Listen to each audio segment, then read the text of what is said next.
Welcome back to this new inspirational video. Today I wanted to go over 4 points that we want to analyze if we want to deal with negative thoughts in an effective way.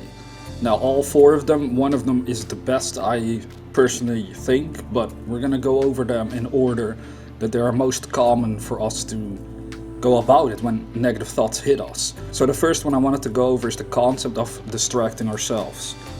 This is pretty straightforward. If you feel bad, if you have negative thoughts going on in your mind that are causing negative feelings to arise from within, a way to get away from it is to simply distract yourself. This could simply by putting on some music that you like, perhaps watching a TV show like comedy movie or something, or meet up with a friend, or to do some activity that sort of distracts you, as the word says, from your own state of mind. This is pretty common for people, and it's a fairly often given suggestion for anyone out there that is suffering in some way from negative thoughts. Something that people have told me. It's something I have experimented with. Here's the point, I have experimented with it, but it never really helped me out a lot, because what can happen is, for one, if you're not able to really distract yourself, if the thought is so negative, you're so strongly aware of it within yourself, then no matter what you do, it doesn't really help you get away from it. It's always sort of nagging you in the back of your mind if you don't watch out. And I think most people do have that experience when they have tried this. So it kind of depends on the sort of intensity the thoughts are creating within yourself.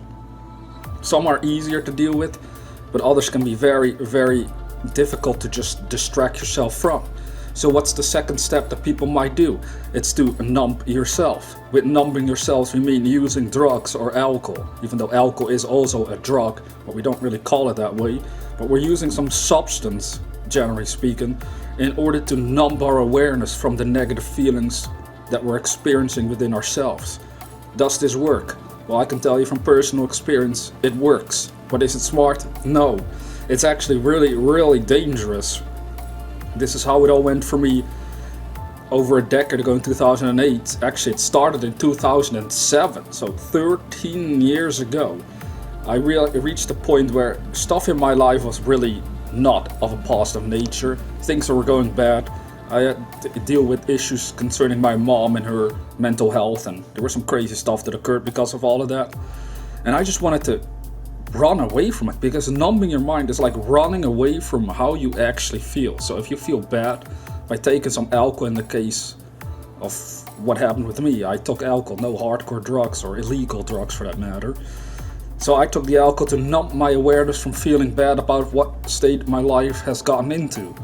And yes, that brought some relief, but the problem being, depending on how much you drink and how long you indulge in it, the next day you're either going to have a massive hangover, or some people end up in the hospital. Now, I never ended up in the hospital, thank God. I guess I have a really good tolerance for that. But I did end up with having massive hangovers all the time, and even blackouts where I don't even remember what I did for hours on end. Now, that sounds like a relief if you're struggling or suffering from bad thoughts and feelings, but it's actually worse, because what's going to happen is the next day when you wake up, not only will you feel bad all over again because you never dealt with your own thinking and emotional state, you also have a hangover on top of that, and perhaps other reasons to have anxiety and feel bad about what occurred because of being drunk in this case, or on drugs. But yet that's where many people are living around the world. This is, especially with alcohol, it's so common and accepted that we should just drink, or we could just drink when we feel bad. But it's so dangerous, because it can put you into the habit of using a drug as a crutch from that point on. And that is where addiction starts to develop itself. And I know from personal experience what it's like to be addicted to alcohol. That's why for now I'm staying sober. I do it every single day to the best of my ability, not to be tempted to use it. Because even when I felt good, that's the weird part, I would still want to drink. It becomes like a cycle where if you don't watch out, and failing to deal with your actual emotional state and negative thoughts, you reach a point where even if you feel good, you might want to still use the drug to feel even greater. That's how you start reasoning, because being sober sooner or later doesn't feel normal to begin with. That's the danger of numbing yourself when negative thoughts occur. So what's the third step? Well, The third step is to feel your way through it. Now this is a very, I would say, a very Buddhist concept, where if you're aware that you're feeling bad and that negative thoughts arise in your mind, is to feel your way through it. It means to really allow yourself to feel what it feels like. Does that make sense? Because when we feel bad, we instantly want to run away from it or get away from it as fast as possible. The Buddhist concept is to feel your way through it, to not fight it, but to feel what it's all about. I've experimented with this myself as well. This already leads into one of the two best options I've found for myself personally that work, and maybe they can work for you. So whenever I feel bad, because it happens even to me, it happens to everyone, at times you just feel bad. Things might not go as you hoped they would go, or for whatever reason you're just having a bad day, and then you're feeling it, you're being aware of it inside your consciousness. So what I do is to feel my way through it, is to actually, as weird as it sounds, I could simply sit here like this, and I would just not really react to the feeling. I would just feel it, as I said, feel your way through it. I would allow myself to feel it, while at the same time understanding that this is not a permanent state of mind. Even though I want to get away from it and want to get rid of it as fast as possible, it's not a permanent state of mind. Therefore, I shouldn't be afraid of it. You see, if you think about it, most people in a way are afraid of feeling bad.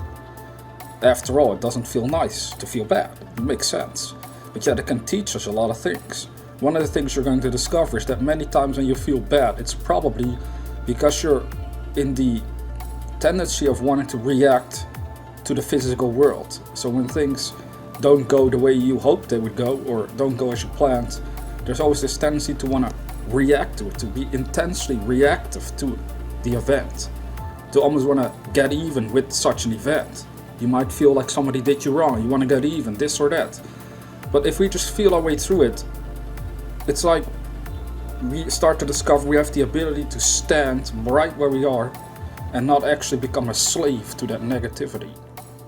Because once you start acting on the negativity and becoming all chaotic and making things worse, well, then you're being a slave to those feelings. But if you can just feel them and be their master, you're just going to be like, well, this negative feeling is part of the universe, just like good feelings.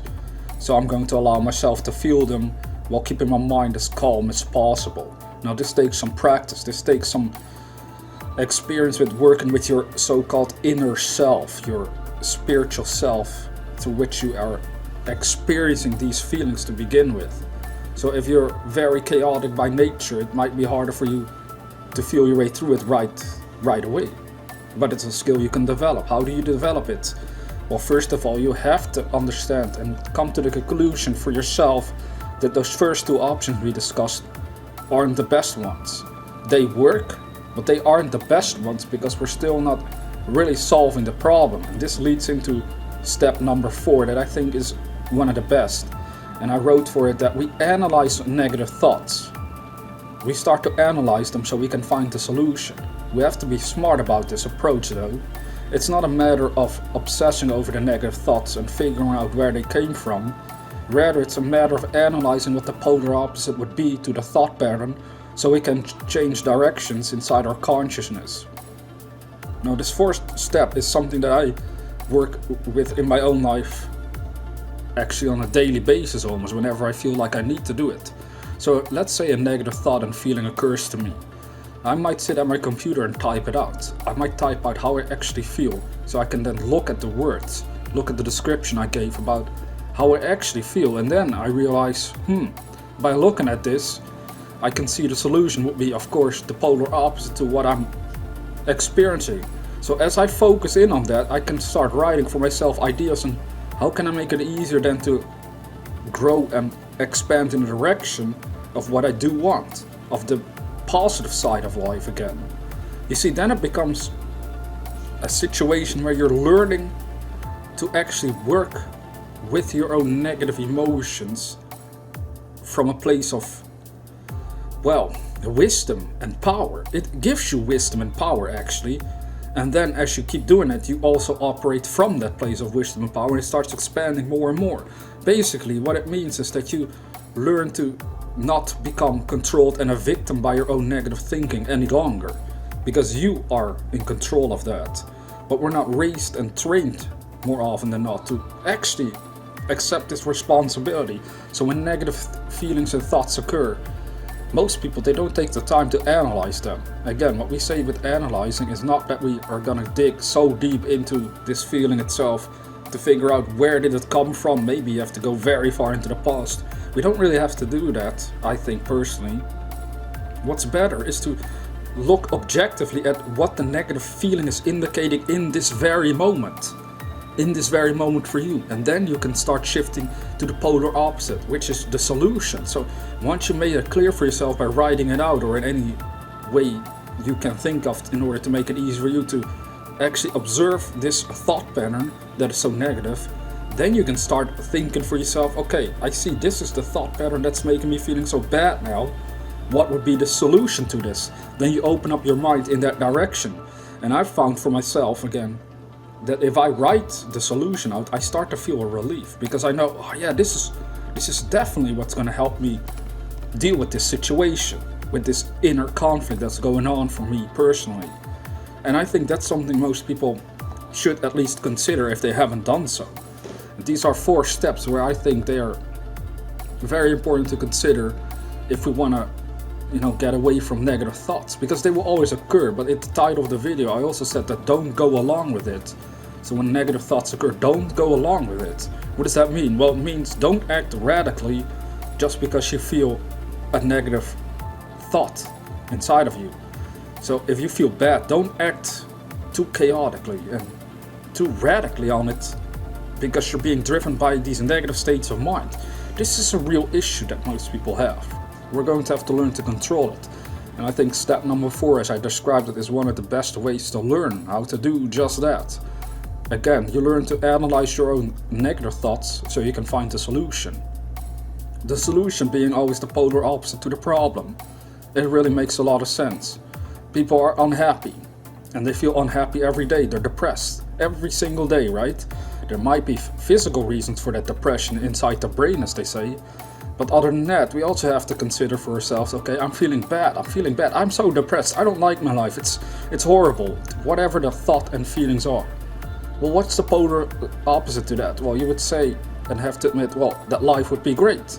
And then you can start thinking, okay, how would life become great for me personally? What does it mean if my life was great? And then you start to expand in that direction. And then some more details come into you. Well, it would be greater if I had perhaps this career, or it would be greater if I were to act on this dream once and for all. Now that I think of it, I have a dream. I forgot all about it because of my depression, right? And then you can grow more and more in that direction. Another thing you can discover is that perhaps you are aware of the solution to your problem, but for whatever reason you don't have the confidence or the courage to go for it yet. But then also write that out as well.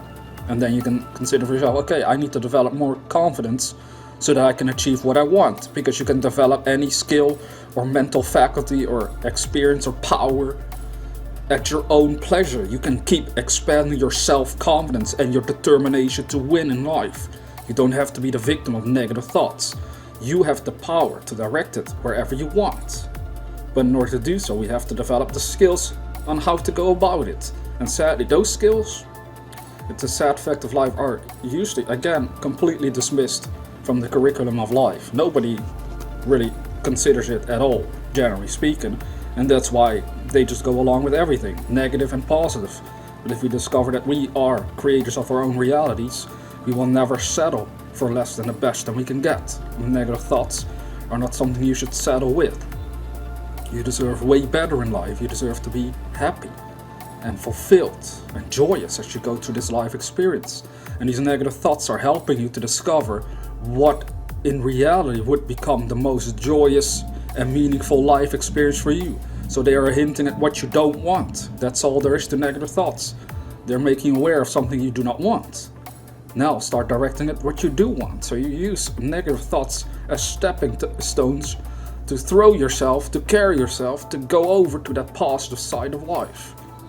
This is all something you have to consider for yourself, and I hope you do, because it can work wonders in your life. Now, if you're new to this channel, consider subscribing to receive inspirational videos on a regular basis. And with that being said, Dear viewer, never forget that we are the dreamers.